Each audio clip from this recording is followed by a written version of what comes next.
Okay, so today we are talking about nervous system resets. And I don't like necessarily the term reset, but I think reprieve is a better term. So we're talking about nervous system reprieves, what you can do to help turn off your stress response or at least get it to lower, especially in trying times. So take a listen if you need some methods to help get your stress response to calm down. This is definitely the episode for you. All right, this way into your nervous system reprieve. So I wanted to start with you having questions with this. Okay. And then you kind of drive the bus, and then I could take it where it needs to go. Okay. Should we just jump in? Sure, let's jump in. All right. All right. Um, I get so yeah, we're talking about the nervous system basically, Yeah. right? I guess my first question is what is the nervous system? What pieces of our brain and body are involved in that? Hmm. And when someone says your nervous system, what are they really talking about? Oh, yeah. Excellent questions. So, nervous system is basically what keeps our body doing everything automatically. So, our autonomic nervous system is what keeps your heart pumping, your blood flowing, your breathing. This is all automatic stuff that your body does that you don't have to think about. So, part of the autonomic nervous system is also part of the sympathetic and parasympathetic nervous system. So, that parasympathetic helps you calm down, sympathetic gears up your stress response. So, the nervous system is just your body's automatic operations unit, essentially. This comes from the deep midbrain parts of self, like the amygdala, the hippocampus. So this isn't your cortex, your logical thinking brain. This is deep. It's not your brain stem. That really is what keeps your body's automatic stuff going, but it's the parts on top of the brain stem. Oops. So that's really the seat in your brain that creates the nervous system. Okay. So within the nervous system of I said parasympathetic, sympathetic. Sympathetic is anytime you see a real or perceived threat. So there's a grizzly bear in your face. Your parasympathetic nervous system turns on because that gives you energy to fight, flight, or freeze. And so the parasympathetic nervous system turns the stress response off when the threat's been eliminated or you're out of the bad situation. So that's the long and short of it, what the nervous Okay. system is. Okay. So when we talk about, I see a lot of stuff on TikTok and Instagram and YouTube Shorts and stuff Uh-huh. where people are talking about resetting your nervous system. Mm-hmm. And it seems to be something in response to like, we're all spiraling because the world's a dumpster fire. And Yeah. so here's how to reset your nervous system. Those are the kinds of videos I see a lot of. Mm-hmm. So what is it that resetting your nervous system really means, and what does it do? Yeah. And then further on, what are some things you would recommend? Sure. So, first, I am just going to throw out that I'm a big semantics person. Like, words have meaning. And so, if we're looking at this nerve system reset, that's not quite the right word. Okay. It's not like hitting a reset button on your router or something, because we're not machines. We're living, breathing creatures. So, it's Hmm. not necessarily resetting. It's about getting it to calm down. So Okay. our automatic nervous system, our autonomic nervous system, where our breathing and our heart rate and all of that stuff, that's constantly going. You're not going to reset it. You're not going to turn it off. If you turn it off, you're not breathing. Your heart's not beating. We don't want that. Yeah. No, we so, don't want that. so it's not necessarily a reset because it's constantly going. It's constantly going to be on. It's not just a stop, restart. Hmm. It's not the way that works. So what we're really trying to say, it's curbing the stress response. Okay. So as far as controlling our autonomic nervous system, we can focus on our breathing. We can stop breathing. We can hold our breath till we're blue in the face, like little kids, right? Yeah. There are certain things we can do to affect our heart rate. Like if we're scared, all of a sudden our heart like jumps out of our chest, that kind of Hmm. stuff. So there are things that affect the autonomic nervous system that we can override its automatic nature, not for long. And so when we're looking at the nervous system, especially our stress response nervous system, the sympathetic, parasympathetic, it's a matter of getting it to calm down or shut off the stress response we can reset it in a way if we look at it that way. But as far as the dumpster fire of the world, the stress response is going to remain on as long as the threat remains. Hmm. And so we're not turning off the stress response. It's a matter of calming it for some time. So, what we want to do here, this is the real meat and potatoes. This is where you're really trying to get to, I know. So, what we want to do here is get our bodies to physically relax as much as we can through the vagus nerve, which is the longest cranial nerve in our body. It goes from basically the bottom of our brain down into our pelvic region. It hits up all the major organs like our heart, our lungs, our digestive tract. So it's the vagus nerve is really the super highway where the fight, flight, freeze, the stress response is communicating. And so through the vagus nerve, it gets our heart rate going faster, our breathing's more shallow, it's faster, our digestion speeds up or shuts off, so on and so forth, because it's gearing our body up to fight, flight, or freeze. And Hmm. so the only message that the stress response is going to hear to calm down is getting our bodies to physically relax. So we can do that in a variety of different ways. One of the easiest ways is just literally focusing on the sensations of breathing. Hmm. So from your nose down to your belly button, just a line from your nose to your belly button. And when you take a breath in, just imagine how the air feels as it's going through your nose or your mouth, how your lungs feel as they expand with the air, and if you're taking a deep breath, how your tummy feels as it expands with the inhale. And then when you exhale, exhale more slowly. That's going to get your heart rate to calm down. Notice how it feels to exhale. Is the breath different? Does your throat feel different? Is the air different as it comes out from when it came in? So on and so forth. So just really focusing on the sensations of breathing is one of the best ways to calm the stress response. Okay. And that's why meditation works so well. Yes. If you really are doing it. Like you can't just listen to it and hope that you're going to get better. Right. Yeah. Yes. You actually have to focus on getting the body to calm down. Hmm. It's really hard to do, and you can't just say, calm down. Then we get more tense if we do that. Just like it doesn't work when you do that to another person or a child or, you know. That's right. Yeah. The opposite happens. Yeah, nothing will amp me up more than telling me to calm down. Oh, yeah. Uh-huh. You just escalated it if you're doing that. That's right. You're Yeah. telling me to calm down. You don't think I'm calm now? Wait till you see me later. Give me 5 minutes. That's right. Exactly. So you can't just say calm down. Right. And if you're getting frustrated with yourself, that's your stress response turning on even more. It's ratcheting up. So if you're getting frustrated, that's the opposite of where you want to be. Yeah. So the attitude you want with this is mostly it is what it is. It's going to be okay. Whatever. And that way you're not adding the perceived threat to your stress Hmm. response and ratcheting it up even more. Hmm. Sometimes if you're trying to physically relax and it's just not happening, well, your body's trying to tell you, fuck you, this is not the time to relax. Yeah. This recording took place on January 26th, 2026, which was only 2 days after the murder of Alex Preddy by ICE. So that's the shooting we're referring to. This was the third ICE-related shooting this month, the second fatal one, the first being Renee Good's murder on January 4th. So we were really feeling a lot. Sometimes we have to heed that. For example, with the dumpster fire of the world right now, another person was murdered in the streets Yep. Saturday. And I don't know if anyone can really relax after that. Well, after the first one, even. Yeah. This recording took place on January 6th, 2026, which was only 2 days after the murder of Alex Preddy by ICE. So that's the shooting we are referring to. This was the third ICE-related shooting this month, the second fatal one.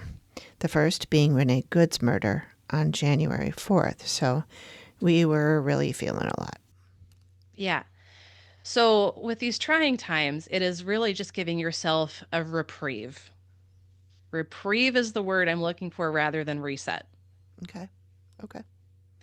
So, the best thing is if you can get some sleep, that's the best reprieve you're going to give your stress response and your nervous system. Sleep, with all of the processes that go on in our brains and our bodies during sleep, especially through delta sleep, It's very healing. It will help with both the autonomic nervous system, like regulating your heart rate, your breathing, your body temperature, and it'll help calm the stress response. Sleep is very important. However, sleep is not conducive to survival. So if your stress response is on enough, you're not going to be able to fall asleep. Or if you do, Hmm. it's not going to be restful sleep. You're not going to be able to stay asleep. So focusing on your breathing, getting your body to physically relax. You can do progressive muscle relaxation. You can take a hot bath. Of course, there's like antihistamines. Like I take Advil PM because that helps. It's the anti-inflammatory and the antihistamine. I mean, there's things you take. People take edibles. I mean, whatever, whatever. Sure. If you can sleep, that's going to be your best reprieve. It's interesting that you mentioned that because one of the things that I wanted to bring up today, because we talked about including meditation in this episode, and I know I've talked to you about the first meditation that I actually did that actually worked for me. Yeah. So I wanted to talk about that, and then also the other thing that I thought of is there's an app that I use to help me sleep. Yeah. It's a meditation and sleep app, Uh-huh. so it has both. And so as I was typing all that stuff up about like what this app does, and it's going to sound like an ad, and it's not. I'm not getting paid for it. I'm not an affiliate, nothing. Uh-huh. But it's just something that I've used for a couple of years now, and it's amazing. But it has sleep meditations as well as sleep sounds, Oh. and it's free. They do have a lot of free stuff. They do have a paid version too, which I did pony up for because I really liked the free stuff and I wanted some more. Mm-hmm. It's about $60 a year, Not which is a terrible. lot. Well, It feels like a lot, but it's worth it. I mean, it's totally worth it. I use it almost every single night and wow. sometimes 3, 4 times a night. So, Okay. and one of the things they do is the military method for sleep. Have Mm, you heard of that? I don't think so. It's a about 2 minute meditation that walks you through relaxing all the pieces of your body. Uh-huh. And then it puts you like on a beach and you're in a hammock and you can feel the air on your face and you Mm, can feel the sun on your face and you can hear the water and nice. da da da. And it relaxes you. And the reason they call it the military method, it is actually used by the military. Okay. And it's for like pilots and soldiers who are in a position, literal physical position where they can't get comfortable. They're not in a warm, cozy bed like we might be, Yeah. you know, stuck in an airplane or they're, doing something, but they have to sleep. Yes. And for 90 some percent of people, it'll knock you out within 3 minutes. Sure. Wow. And it's really good. I listened to it probably several times before I actually was awake at the end. Oh, wow. So that's my like in my back pocket for whenever I can't fall asleep for any other reason, I pull that one out Oh, that's great. and I listen to it. And it's easy enough and short enough that you can probably memorize it yourself. You don't have Mm-hmm. to, use the guided meditation each time. I Yeah. like it. I still do because if I'm just talking to myself in my head, I get too in my head and then I start thinking Uh-huh. about other things. Yep. And the woman that does it, her voice is so amazing. So anything she does, I listen to. But that app also has sleep sounds like campfire, rainstorm, Mm. ocean, and then it has what they call color noise, white noise, Oh, pink yeah. noise, brown noise. Yeah. And then it has brainwave. Oh. So it sounds like a woo, woo, woo, woo, woo, woo. And it's a different hertz. It's a different, Mm. so deep meditation is like 5 hertz and Yeah. relaxation is 10. And so it also, you can create a mix where you can have like the ocean and then you can put the deep meditation sounds over the top and you can put it together and all that. It's really Wow. cool. One thing, why are all of those sounds water? I always feel like I have to pee. Uh-huh. Yep. And like they have a campfire one, which is nice, but I also have a fear of it being in a house fire or something. Oh, And so I yeah. don't like to listen to the sound of fire when I'm trying to sleep because I'm afraid it'll give Mm. me bad dreams. That makes sense. Yeah, but I still listen to it once in a while. But yeah, they're all water. So just pee before you go to bed. Before you turn Right. that off. Yeah. I mean, I'm sure they have other nature sounds like frogs or, They do. They do. They have frogs. They have birds. They have lots of animals. Owls. Oh, wow. hooting, Nice. wolves. Yeah, there's lots of animal ones. Some of those wouldn't be very relaxing in my book. I'm right there with No, you. I was listening to the wolf one and I was like, okay, I don't need to be that close to a wolf. Yeah, That's not going to help me sleep. that's right. That's going to turn my brain on. Like, get ready. Yeah, that's right. Yeah. Yeah. Talk about real or perceived threats. Yeah, Jeez. exactly. And the other thing I like that I also wanted to talk with you about is the binaural beats, Yeah. binaural sounds. And they have different ones for different things, like an anxiety healer, one for intuition, and all sorts of different things. Mm-hmm. And for those who don't know, binaural just means it's in both ears. You should have headphones on. Mm-hmm. Or you can also use it on your phone and put your phone up above your head because Mm. there's speakers on either side of your phone and it'll do the same thing. It's not as good as headphones, but Yeah. so it'll be like the sound will be on one side and then it'll go to the other side and then the Yeah. other side. So it goes like back and forth.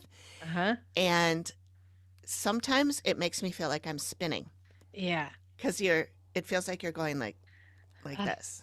Uh-huh. And I like that. Some people might not. So Uh-huh. it's not for everyone. But is are binaural sounds a form of EMDR? No. Oh, okay. The reason I thought that is that when we did the EMDR stuff, you had me doing the butterfly hugs, Yeah. and so it was Uh-huh. back and forth. And when I was Yes. doing that, I felt like I was spinning a little. Yeah. Uh-huh. And so the sounds in my ears doing that gave me the same physical reaction. Yeah. So I wondered if it was the same kind of, like, along the same lines. So bilateral stimulation is an element of EMDR, and it definitely helps with reprocessing and consolidating and that kind of stuff. So it really comes from rapid eye movement. So that's where Francine Shapiro, the lady who developed EMDR, got the concept in the first place. When we're dreaming, we're processing a bunch of stuff. Our eyes are going back and forth all over the place. So rapid eye movement. So basically any bilateral stimulation, whether it's butterfly hugs, binaural sounds, that just helps to get to some deeper things in your brain and helps to reprocess and consolidate a little bit more quickly, a little more cohesively. With that being said, that's just an element of EMDR. I'm saying binaural sounds aren't EMDR because EMDR works on negative cognitions, Okay. Yeah. like I'm not good enough, I can't amount to anything, and also the connected emotions and body sensations, the past trauma memories that go with it. Mhm. It's a whole therapy setup. Right. Okay. Okay. So, but again, the binaural sounds are an element of EMDR. So any bilateral stimulation, which is any side to side movement. Okay. Okay. Okay. That makes sense. Yeah, All right. So if anyone listening, if you haven't done that, I encourage you to try it, see if you like it. I think it's absolutely. super cool. Some people get very anxious with it. They don't like it, but Hmm. I do. I think it's really cool. Yeah, absolutely. And that's a good point because some meditations or methods of getting the stress response to calm down aren't going to work for everybody. Yeah. For example, if you say meditation to someone, they're going to be like, ah, Yeah. you know what I I mean? used to. Yeah, me Yeah. too. But I think the idea of meditation isn't quite right. That people think meditation is you have to be like om and like doing Mm-hmm. this really deep stuff. Like that's Mm-hmm. transcendental meditation. That's a type of meditation. Yeah. Yeah. To me, meditation is just a deep focus on one thing. Mm-hmm. So when I say focus on your breathing, that's a type of meditation. Mm-hmm. So meditation's not like mystical or big and you have to do it a certain way. It's literally you're just focusing on one thing. If you're really engrossed in a TV show, you're meditating on the TV show. I like Just that. throwing it out there. Yeah, I meditated today. that's right. All day watching. Yeah. Yeah. Love that. Well, I do feel calmer when I do that. Yeah, depending on the Depending show. on what I'm watching. Yeah. Yeah. Exactly. Exactly. Not the news. No. No. No. That just reminded me. I also have an app on my phone that is, I guess it's kind of a meditation app. It's a Hmm. coloring app. Mm. And so you pull up the picture and it looks like a black and white coloring book, and then it has like a color by number. It's got little numbers on each thing. And, your colors come up at the bottom and it Hmm. shows you what color you're on. Let's say you're on number 1. Yeah. And it'll highlight that on the thing. And then you just tap it and it colors it in. Hmm. And it is very relaxing. Mm-hmm. and it's actually called Color Zen, Oh, and it's really cool. But and it has these nice little songs in the background that you can turn them off if you don't like them, but I like them, and the songs make me go to sleep. oh, So that's another thing I do if I can't sleep is I open up that app and I know you're not supposed to look at screens when you're trying to sleep, but I swear to God, this one really helps. if it helps, it helps. Yeah, and it's the combination of the tap tap tap tap and the sounds, Yeah. um the music, and it's just kind of dorky music. It's a great app, and then what I find, I have a Samsung watch that Mm-hmm. tracks my heart rate and all that kind of stuff, and it also tracks my sleep. Mm-hmm. And every time I play that game for more than about 10 minutes, it clocks it as a nap. Oh, wow. So that means it is calming me down enough that my watch thinks I'm asleep. That's right. That's the nervous system reprieve right there. Yeah. So Wow. I love that app. I use it a lot. I'm gonna have to find that. That sounds like a really Yeah. good one. Yeah. It's a good one. I like it. I love that you bring that up though, because anything that's artistic, creative, anything that you're doing like that, it doesn't even have to be like you're painting anything, like just color Mm-hmm. by numbers, like anything Mm-hmm. that's just kind of creative, artistic, whatever, that helps to give a reprieve to your nervous system as well. Mm-hmm. And we can translate that into a lot of other things too. So, like anything that you're doing that's pleasant, Mm-hmm. that's calm, that can be a nervous system reprieve. One thing I usually suggest to people is surround yourself in pleasant sensory experiences. Like cuddling with your cat, your dog, Mm-hmm. smelling some flowers, go looking at a beautiful picture of the ocean. Yeah. Um, so, really absorbing your senses with really pleasant things that you like. I Mm-hmm. can say, oh, smell some lavender essential oil, but some people hate lavender, which Yeah. is I know. totally fine. I like it, but if you don't like I it, do too. that's cool. I'm weird when I snuggle with my cats. I smell them. They don't smell like much, but they smell different. And one of my cats Yeah. smells a little sweeter than the others, whatever. So it's like, Oh. just smell my cat. Oh, it's Yeah. so pleasant. Ah. Yeah. So just really absorbing yourself in pleasant sensory experiences, whatever pleasant sensory experiences mean to you. Mm-hmm. So on the flip side of that, also to help reprieve your nervous system is doing something really strenuous like physical activity. You're doing a punching bag, you're scooping the snow, even doing dishes. Like if you're doing anything physical, try to make it more strenuous so you can Mm. burn off adrenaline and cortisol and stress response hormones. It's Okay. the it's cortisol that's really long term going to kill you. Yeah. So we don't want chronic stress. And chronic stress is perceived threats that are ongoing that you're not necessarily dealing with in a way that your body is okay with. For example, if you have a job that sucks and you don't know if you're going to find a better paying job anywhere else, or even a job that pays what you're getting right now without having to do something stupid you don't want to do. I mean, Mm-hmm. like a lot of people deal with this stuff every day. People go to the jobs they hate every day. And what else am I going to do? Because I got to pay the bills. And so these are ongoing chronic perceived threats that turn your stress response on, just like you're a sleep bear in the face. Mm-hmm. So, short of you just getting another job, which is hard to do sometimes, and you're not just going to jump ship without another job, that would be very impulsive and not responsible. And we can talk about parts of self in that, but we're not doing that today because that was other podcast episodes. So, anyway, we're dealing with this chronic stress. Mm-hmm. Cortisol is going to be pumping through your body, and cortisol, if left unchecked, will lead to all sorts of things like unable to lose weight, Mm-hmm. turning your hair gray, losing your hair, more acne, more stomach cramps, weird stuff with your body. And so cortisol eventually, after years, will kill you. So we don't want to just keep going through life like everything's fine because clearly not everything's fine, Right. but your stress response is doing exactly what it's meant to do. Mm-hmm.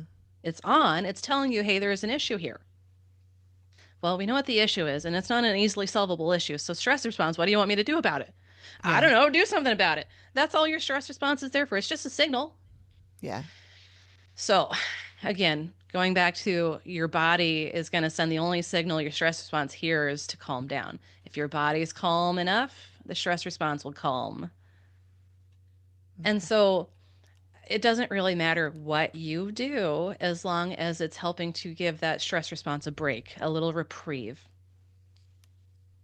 Anything else off the top of your head that you do that helps to calm your body, calm your stress response? No, I don't. I can't think of anything else other than what I've already talked about. Mm-hmm. Just I've made my bedroom very comfortable for me. Mm-hmm. Like I have good pillows. I finally got a duvet Oh. because we had one on the bed in Scotland on our trip. Oh, yeah. And I love that feeling. And I got home and I'm like, I need a duvet. I need a Yes. duvet. And Greg gave me one for Christmas. So um got a duvet. I've got super soft blankets. I've got my Yeah. um uh Janet, I call her. I can't say her name because she's right there and she'll start listening to me. Yeah. But I hope you guys know what I'm talking about, but it's the your little home robot that listens to everything you do. Uh-huh. Uh, anyway, that one. So I have her in there, and then and I have a projector that Uh-huh. has it projects stars and galaxy stuff on Ooh. the ceiling. Ah. So I just have like kind of surrounded myself with things like that are just very cozy and comfortable, Mm-hmm. and that helps me get calmed down before I try to go to sleep. Yeah, absolutely. That's all good sleep hygiene, seriously.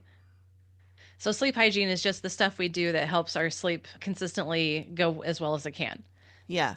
I That's all still good have stuff. trouble. I still wake up in the middle of the night and I Yeah. have trouble getting back. But then that's when I pull out the app and I listen to Mm-hmm. Military Method or one of those other ones. And Yeah. there's a bunch of sleep podcasts that I like too Uh-huh. that help a lot. There's mostly sleep stories Oh, I love rather than that. meditation, but there's some meditation ones too. So I have a whole list.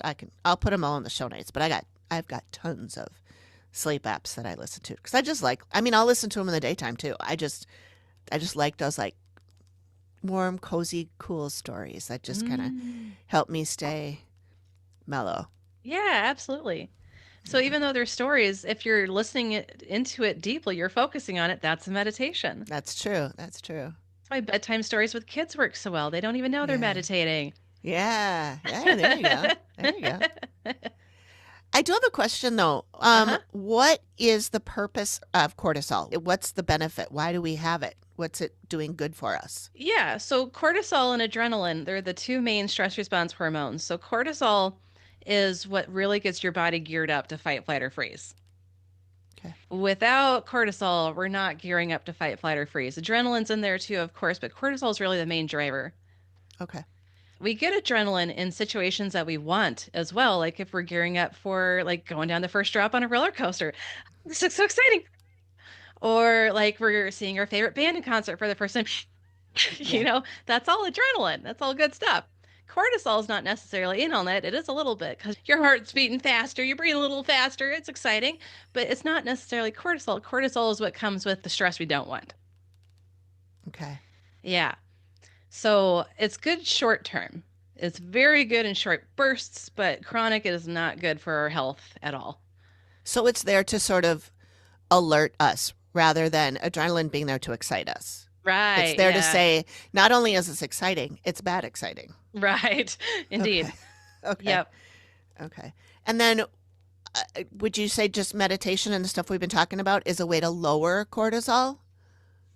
Yes. Absolutely. Okay. Really getting rid of the real and perceived threats in your life. Real threats are easier to get rid of.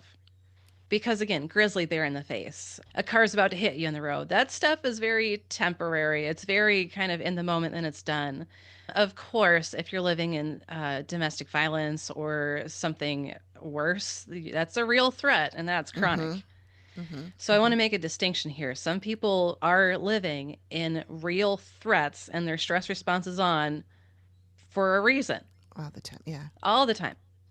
However, most of us don't necessarily live in this kind of state of being, thankfully. So then we have the rest of the stress of the world, like, oh, I don't have this ingredient to make the meal for tonight. Oh, what am I going to do? It seems so petty when it's, compared to like living in slavery, Right. right? Yeah. So we can logically say it's so petty. What's the big deal? Just pivot. It's fine. But the perceived threat is, I don't know what I'm going to do, and my kids are going to be mad at me, and my husband's going to bitch at me again, and blah, blah, blah. You know, these are the perceived threats that really kick up the chronic stress for everybody. Mm-hmm. So sometimes dealing with just a change of attitude, it's not a big deal. Mm-hmm. It's much easier said than done. It is. Again, you can say body calm down or calm down. It's not that big of a deal, but it's not, again, our logical self. It's not that part's issue. Right. So again, getting your body to physically calm down. Then you can help problem solve better. Like, okay, well, I have an ingredient. I can pivot and make this meal. It's not a big deal.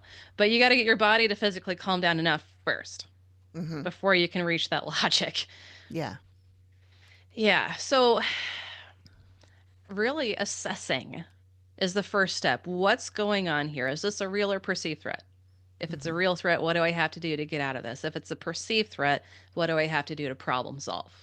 Mm-hmm.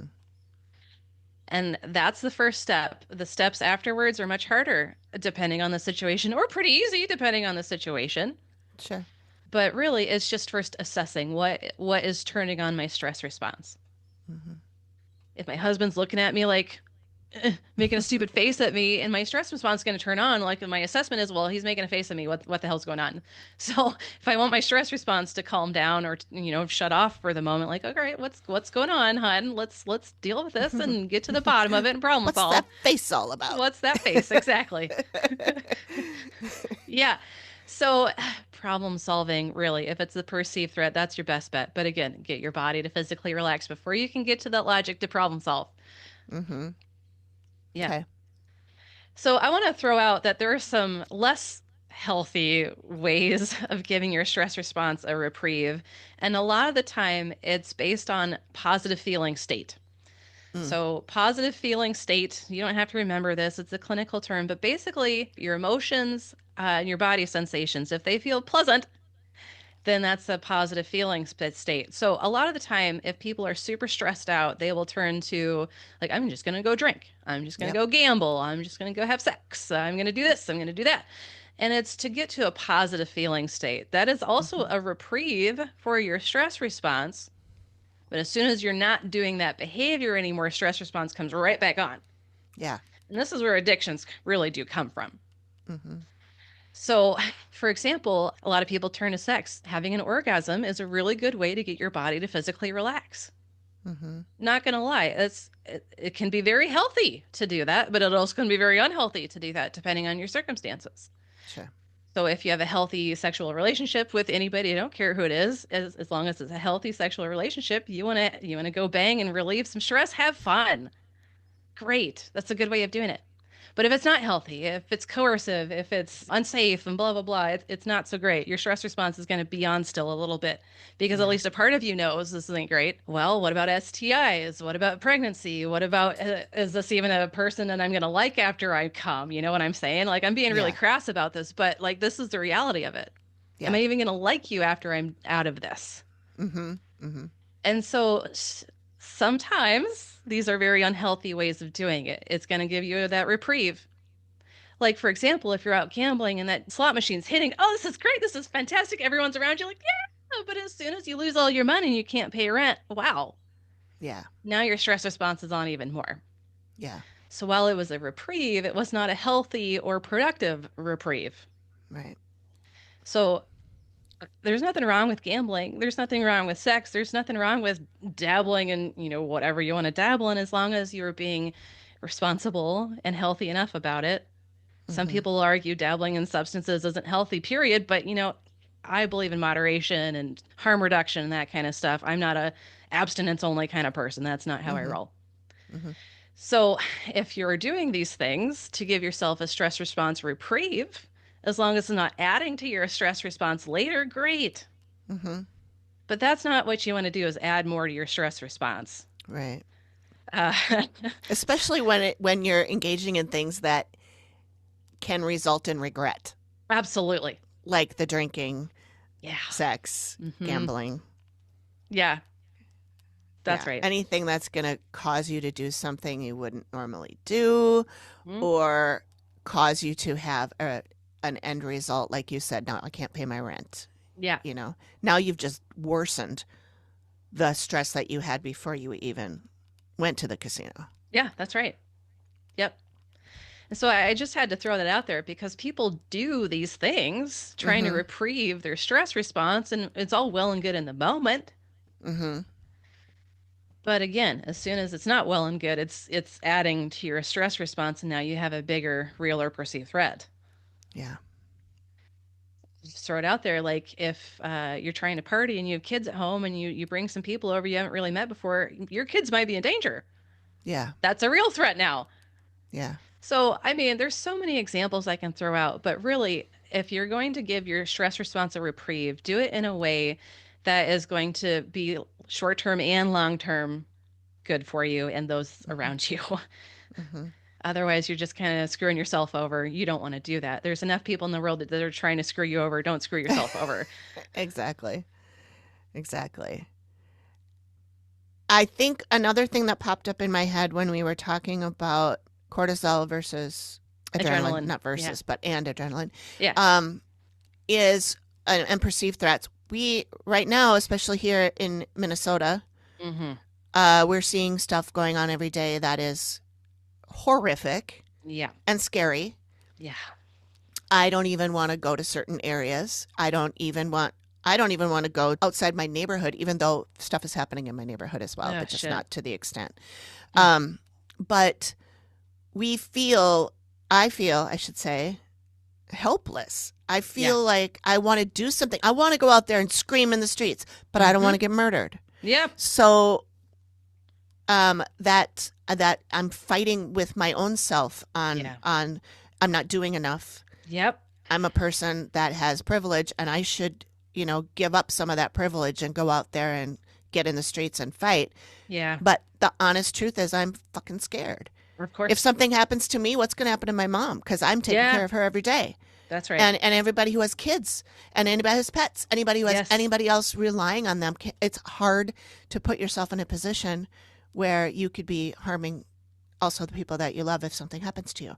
Yeah. So Mm-hmm. it's a really weird and icky feeling of being helpless, Mm-hmm. which then leads to hopeless, which is a Yep. different thing. But I'm sure you feel the same way. So is there anything we can do in the meantime? We can't even do anything without worrying about there being a repercussion. Yeah, that's right. Because that's the reality. Mm-hmm.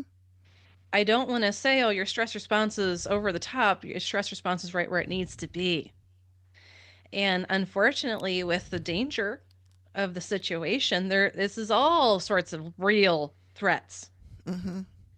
And I could go on and on and on about the real threats in this, but I think we already have that established. So, what can you do? Donating, I think, is a good idea. It really depends on your style and what you're willing to do and what you're not too scared to do. For example, a lot of people want to fight. And we're Mm-hmm. seeing people out in the streets filming and protecting each other and trying to make barricades between them. And so, I mean, people are fighting. They're using their fight response in a healthy way here. They're being Mm-hmm. very restrained, which is good. That's what we want. We don't want a powder keg. So Mm-hmm. exercise your rights, use your fight response in this healthy way.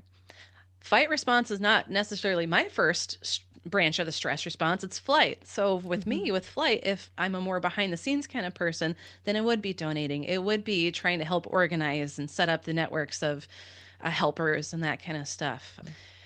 Really just trying to talk to your neighbors and making sure that you have good community supports. Like it doesn't have to be through social media. In fact, I'm encouraging everyone to try to be more in person or through other means that are more personal. Mm-hmm. Um, because we don't know what's going on right now. I mean, Mm-hmm. people have been told you're in a database now, you're a domestic terrorist just for being here at this protest. So, like, Yep. who knows what's being surveilled Right. and whatnot? So, if you're going to do anything, use the branch of the stress response that is normally your default. However, if shutdown is your default branch of the stress response, it doesn't necessarily help, but it can help you stay more behind the scenes too. Mm-hmm. For example, during the Civil War, the Underground Railroad, there was a lot of people who you would never have known they were helpers on the Underground Railroad. I'm thinking of the Hitchcock House in Lewis, Iowa, which is where my grandma is from. She was a volunteer at the Hitchcock House. She'd do tours and explain how they would hide the slaves that are on the Underground Railroad and stuff. And so, like, this is my family history Mm-hmm. of just kind of being in the background, just blending in and just helping where we can secretively. Mm-hmm. And Mm-hmm. so, if that's your forte, that's your best way to do it. So, I guess the best thing again is what branch of the stress response do you default to, and how can you harness that in a way that's going to be helpful for you and those around you? Okay. So, nothing definitive, do this, do this, do this. It's just Yeah. look within yourself Right. and what your strengths are there. My strength is not fighting. I'm not a fighter. Mm-mm. I'm not Never. either. Yeah. Yeah. So go to where your strengths are. Yeah. That's good. That's good advice. Okay. I wish I had better. Like I say to everybody, like, contact your representative and Yeah. your senators and, go protest, make posts online and that kind of stuff. But if that's a little too scary for you too, don't do it. It's just it's a hard thing to know how much to do, what to do, Yeah. and in what capacity. Like, Yeah. I can just repost something someone else did. Instead of making my own video, I can show my support and help get the word out there by just reposting something someone else did. Sure. And Yeah. then, we'll have to just delete all our social medias after a while if we have to, Yeah, that's right. which probably they won't be deleted because, of course, whoever owns it still has it. That's right. You know, I can delete my Facebook, but Mm-hmm. Zuckerberg still has everything that I've put out there. Yeah, So, pretty much. yeah. Yeah, exactly. And this may sound conspiratorial to some people, but like South Park came out when I was 11 years old, and I have a South Park tattoo. I mean, it's a Butters Oh, tattoo. I've had it for like 10 years now. oh, And, knowing how South Park has made fun of this administration this year, like, who's to say that people who are South Park fans aren't going to be targeted at some point? You know oh, what I sure. mean? Yeah, And so it's like the things that we did as kids or even a decade ago are going to be held against us because right, of somebody's opinions right. or worse. Yeah. Yeah. Yeah. I mean, it's one thing to not post anything right now Mhm. or delete the last 5 years of what you've put out or 10 years or whatever you want to do. Right. But yeah, we've seen, in a different way, but, we were seeing pictures of somebody posting, appearing at Halloween in blackface when they were 15 years old, Yeah. 35 years ago. Yeah. Everything you've done all your life, if it was documented, it can come back. Mhm. That's right. So I Yeah, don't I know. mean, I think deleting everything is a little bit of a overreaction because it's not going to make a difference. It's still out there. it is. You're right. I don't Yeah. think it's going to make much difference. Yeah, and so I mean, talking about all of this stuff is definitely uh, noticeable in my stress response. I can feel my body tighten up a little bit. I know my stress Mm-hmm. response is on a little bit more, just even talking about this. Mm-hmm. And these are perceived threats at this point, but they bleed into real threats. Yeah. So, again, we live in a world that's going to be constantly full of real and perceived threats. Mm-hmm. Avoiding the real threats as much as you can is going to help, but honestly, again, just dealing with the perceived threats and giving yourself that reprieve when you can is going to get you through life a little more adaptively, a little less hard on yourself, maybe a little more logically. So, really getting your stress response to calm down sometimes is best case scenario. Mm-hmm. It's better for your relationships, it's better Mm-hmm. for your functioning if you Mm-hmm. can lower your stress response even if it doesn't turn off. If you can lower it, that's better. Yeah. If Yeah. you go from a 60 to a 40, level of intensity, that's better. Still better. Yeah. Yeah. So again, really the long and short of all of this is if you can reprieve, give your stress response a reprieve, it's good. Okay.